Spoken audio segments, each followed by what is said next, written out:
He's a riddle wrapped in a mystery inside an enigma. Welcome to another Minute Microscopy. I'm Casey Rochford. Why don't you like and share this video and subscribe to the channel. And today I would like to give you the differences between communism and socialism and all the different types of socialism, because people seem to think that they're all one and the same, even though they have different names. Different names have different meanings. So socialism, communism, all that stuff got a little conflated with Karl Marx, but we're not going to take the definition that Karl Marx came up with, because that was like Civil War era, and things change over time. Definitions change over time.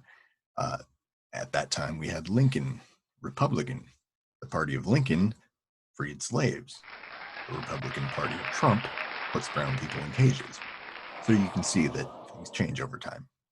So why don't we start at the nearest thing to what we are now, social democracy, which is kind of what's being touted right now in the democratic stirrings of people running for president. You still have privately owned money. You have free market capitalism, and let's not forget, capitalism doesn't mean no regulation. It means targeted regulation. It means not restrictive regulations. I go into that in another Minute Microscopy. You still have private property. You have a big enough, efficient government. Yeah, efficient, I know, yeah. And, it's brought about by democracy. Democratic socialism is pretty similar. I mean, it's almost splitting hairs. The only difference is it's a little more based around workers owning the money, which is more like, think of unions. It's a regulated capitalism, like a lightly targeted, regulated capitalism to make it a fair playing field. And it's brought about by a democratic revolution, per se.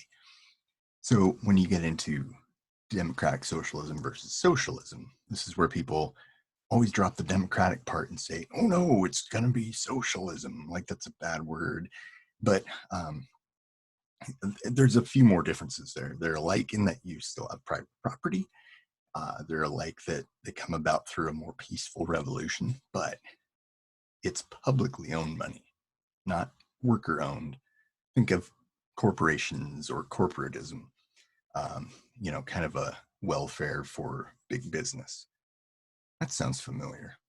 I wonder what country it's like. Anyway, you have a little bigger government involvement, and gains are based on individual contribution. Now, there is really nothing. I mean, people say there's similarities between socialism and communism, but when you really stack them side by side, they're different enough to be called different things. And that's why they're different. So instead of publicly owned money, you have state-owned money. That's right. A central bank. They own it all. You have no free market. There's no existence of capitalism, not even a state capitalism. You have no private property. You own nothing. Big government. They're in control of everything. Authoritarian. And that usually is purported to come about by a violent revolution. Now, we've never actually had a full socialist or a full communist country, but there are definitely some overbearing similarities to those theories. Soviet Russia was very communist, authoritarian. You have China and stuff like that. But versus the idea that you gain by what you contribute, as in socialism, you gain by what you need. So it effectively creates this massive divide. Instead of having a gradient of classes, there's the bourgeoisie and the proletariat.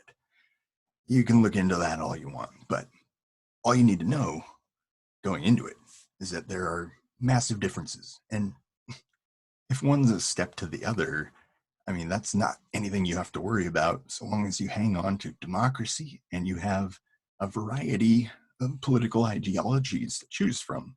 So maybe start letting third parties into the debates, because then we have a little more diversity.